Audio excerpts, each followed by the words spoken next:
So, okay. I promise y'all, I want to share some beautiful stuff with you.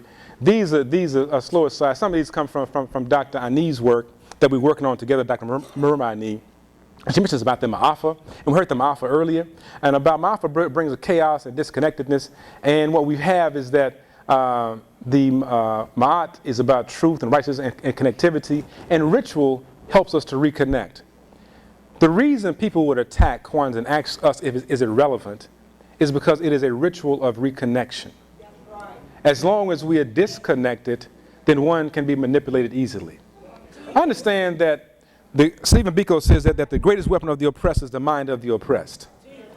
Dr. Carter G. Woodson says that when you control a person's thinking, you don't worry about his actions. You don't tell him to come here, to go there, for he'll go with the back door without being told. In fact, if there is no back door, he will make one for his own benefit. His education makes it necessary. That when you can control what one thinks, you can control what they will do. When you get into a space and begin to honor your own rituals, your own people, your own struggle, your own reality, it begins to liberate you. Liberation from suffering under the guise of someone else to begin to move into the power of who you are. We have asked others to fund our liberation for too long. It is like asking the crack dealer or the heroin dealer to take the heroin addict to rehab. It is like asking the pimp to carry the prostitute to a particular center to not be a prostitute anymore. It is not in their interest to stop the behavior. We must recognize that it's not in their interest to begin to liberate us. That in order to get whole, to have truth, we have to begin to liberate ourselves. We must engage in Sankofa rituals of connection, the Sankofa bird, going back and connecting it. We must understand that the Ma'afa did some fracturing of us, splintering us. But what's deep about this is that in every last one of those splinters is still the divine essence that was always there. It has more power when it's all together. You can crack a mirror, and each piece of the mirror has a reflection. It only has a greater big image on it when it's all joined together in united form. We must understand that it's about reconnecting and being, doing, and thinking, coming. I want to close out with some pieces that I think are very important about knowing who we are and then how do we walk into the power of who we are. I'm going to, I got about 200 slides here. Well, I got about 99. I do have that many. Is understand that when we study our ancestors, we studied them and understand that they knew that every part of our life had power. They understood everything about breath. Mumo, Umoya, Minon, Eme, all had power in different religion, different societies, and breath was very sacred. So when my brother talks about the spoken word is very sacred. Cosmic seed energy is within us all. Dr. Noble says that power is the ability to define reality and to have others to respond to your definition as if it were their own. He says that the most important reality to define is the meaning of your own human beingness. When I was in South Africa, they had these terms called, Akufa Kwa Bantu, which means metaphysical challenges of the black people, of the people. And this Afrikaner taught me this term, and he was learning from the Zulus these terms. So I got it from him, but I wasn't clear about what these terms really meant from him because something didn't seem quite right to me. So I asked a Zulu, closer, I said, who's akin to Zulu, I said, does this term mean illnesses of the people? She says, yes. I said, so you mean to tell me that these challenges that I had listed there were several of them. One was like, Abapanza Basufulatele, which means withdrawal of ancestral protection. I said, you mean to tell me that Afrikaners or white folks can have these disorders? She said, oh no, you have to be human to have these disorders. And what happened is that she said, she was saying to me that when you define for yourself what it means to be human, then you know what non-human behavior looks like. For someone in this country, it was human behavior to take someone, put a rope on their necks, and hang them from a tree. We have images of them where they are gathered around as families and they're celebrating this reality. For them, that was humanity. But what about those who were being lynched? What about the family of those? For them, that was inhumane behavior.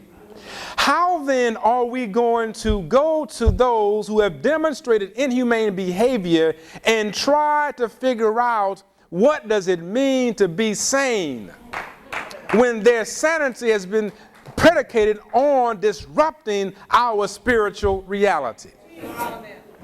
I'm in psychology. What do I look like advancing psychological principles that have been put forward by those who have designed some aspect of psychology to oppress me, to then say somehow I'm going to use it to heal us? That ain't going to work. When I come with that stuff, you're going to say, what are you doing? I was in class, and this is where I got in trouble, Dr. Rackley, in psychology class. I would say, I don't think I can use that with my folks. They said, well, how do you know? I don't think what you just said is going to work. So how do you know? I said, I know. They want to question me. Going in and saying, well, how do you feel about that? I'm not going to my community saying, well, how does it make you feel? How does it make you feel? I'm not going with that stuff. And I told them it was not going to work. And they told me that I didn't know. How can you define for me my reality?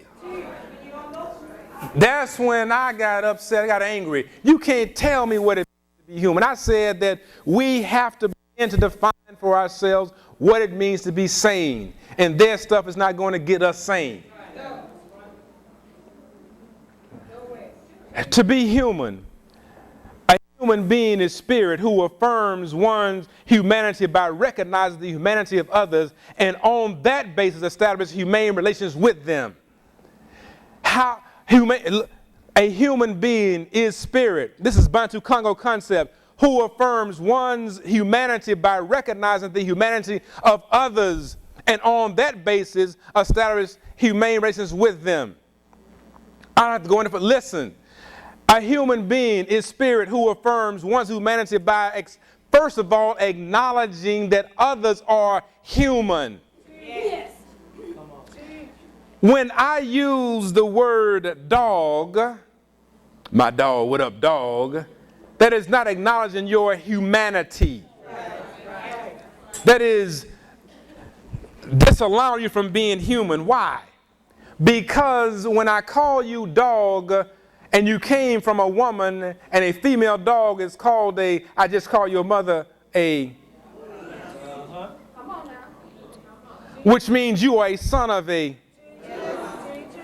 therefore you can't be nothing but a dog and a child of and so that's what you will always be.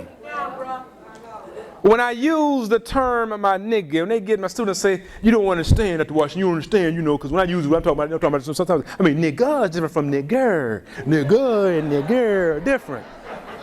Nigga, that's what I'm saying. Nigger, I know what they mean. Yes.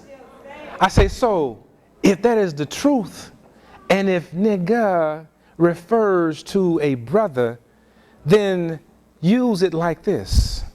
Say, I'm going to whoop my brothers, and I would say the word. It says, but you can't say that. I said, well, but you can say I'm going to beat a niggas. But you can't beat your brothers. It don't have to, so they're not interchangeable. The idea is to defame character.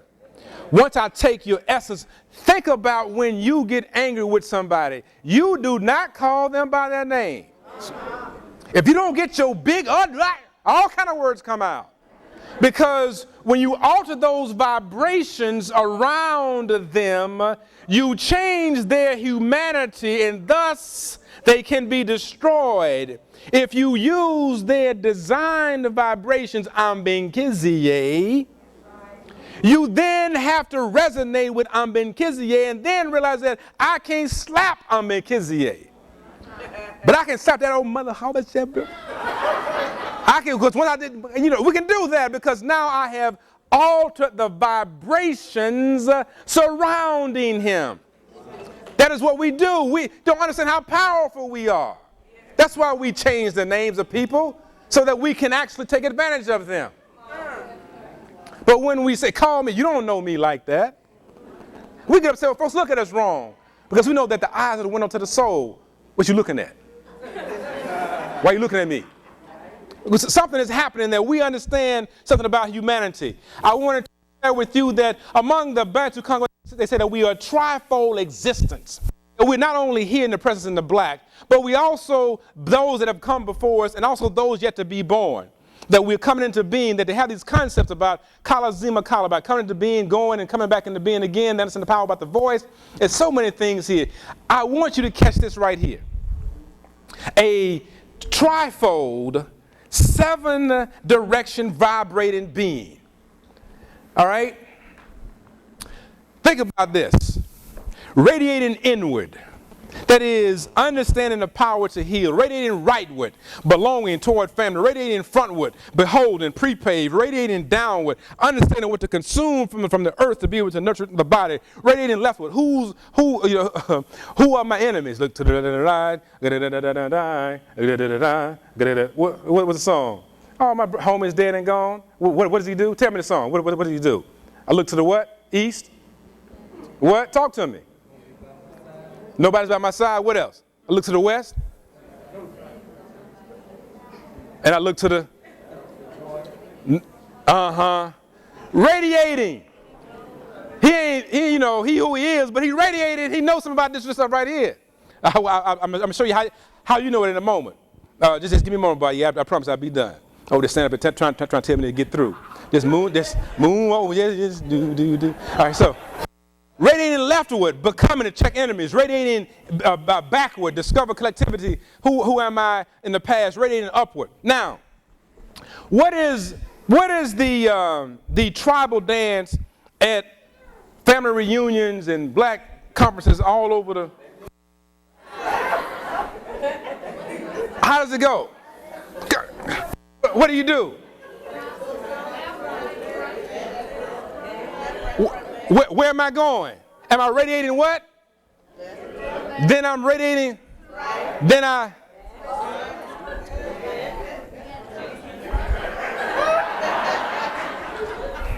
There it is right there. It is suggesting that I am vibrating in 7 directions. I am going to the left. I am understanding what? Who my enemies are. I am going to the right. I'm understanding who my family is. I do what? I do a piece that's forward, dealing with what? How to prepay to make a new reality. I go to the back based on what? Ancestral legacy. I'm going down. I come back up. I go back down, and I don't think that when you're doing something and doesn't everybody feel good when they do that? Right? Everybody put their own little stuff, right? Everybody got this. When that is happening, what is going on is that there is a reconnecting with essence. We don't know what we're doing, but they knew a long time ago that we are vibrating in 7 directions. If that is that case, then we have to engage in proper healing processes. We must understand that we have public houses to come together in the community to begin to know who we are. Among the Congo, it's called the Mbongi. Y'all know the word Mbongi? Say Mbongi. I heard boogeyman before, haven't you? In the U.S., when the Congolese, especially in New Orleans, when they would have gatherings to get together to work out the problems, they would say it Mbongi time, Mbongi. Folks didn't understand what they were saying. But they knew that when the folks went into the house and they came out, whatever went on in there, they were not taking any stuff from anybody. So they began to call him the boogie man, the boongie man, the boongie. Mbongi is a Congolese term for get together and figure out what is going on so that we can heal. Where are our Mbongis? Don't talk about another grant. Where are our Mbongis to figure out what's happening with us? How do we communicate with ourselves? How do we communicate in the context of community? What is it that we're doing? One of the things that I suggest is that we have to look at this idea in 5 minutes time on this one. I'm done. The idea of Ubuntu. Literally 5 minutes. I ain't lying. Ubuntu is a Zulu term which deals with the idea of human beings, that all things are connected. Ubu refers to being into his universal life force. It says that whatever you do in your space will impact me in my space, and that we are always connected in all things. That whatever happens to you impacts me. When we describe people as having Ubuntu, we mean that they have a conscience, a verb, not to disappoint their creator and those who left them the heritage of nature and of the beauty of the soil of the sky. Ubuntu alludes to honesty, integrity, caring, responsibility, accountability, empathy. It alludes to all things that are good and wonderful. Ubuntu understands that things in life attract to it what they need to survive. You can have a kernel from this muhindi. It will not grow corn like this, though it has the potential to grow corn. It will not, because it is not in the environment that is conducive to its optimal growth and development. But place it in the proper environment, into the soil, it will begin to use its divine intelligence to draw from the soil and the rain and the sun what it needs to ascend into its greatest possibility to be able to reproduce more ears of corn all over again. It is not the fact that the seed exists. It is the fact that the seed has intelligence to draw to it what it needs. I suggest that if we are a seed of a seed of a seed of the seed, then we know what we need to draw unto us to ascend to our greatest possibilities. Maybe some of the problems that we're seeing within our communities is the fact that the seeds are trying to draw unto us, to themselves, what they need from us to be able to ascend their possibilities, but we are saying, I ain't fooling with them children because they don't want to know that anyway. That we are leaving the seed sitting here and it can't grow. If anything exists, it was created. What created this moment? The seed is trying to say we need something. Human beings grow towards those things that will extend life. When I mentioned Ubuntu psychology, how much time do I have? You timing me? Give me the 3 minutes. Thank you very much. This is my brother on the front row. I thank him for traveling with me. And thank him so much for rolling with me. Humanity acknowledges that all things have essence that is divine. Ubuntu psychology is what I'm advancing, and that it deals with the segments of time. And we see that throughout all civilizations, we've seen the idea of humanity, human beings. Among the Zulu, for example, y'all Zulu for a minute. Let's do this. Say sawubona. Say sawubona. All right. Say yebo. Sawubona. Now what you just say? What'd you say? What'd you say? How you doing? I grew up in I was in South Africa, and they said sawubona. I say I'm fine. How you doing? They said how you know what they were saying? Because I grew up in Louisiana. How you doing? It was the same sound. Fine, and you? How your mama and them? Oh, they fine. All right, I'll see you later. Okay. Tell your mama bring her some greens. All right. Same phrasing. Sawubona says, do you have a presence? You have a presence to the extent that you are connected to those that have gone before you, that those who are around you, and those yet to come. If you do not have a presence, you are not connected. Ritual connects you. How your mama Nim is about connection. Who is Nim? I don't know.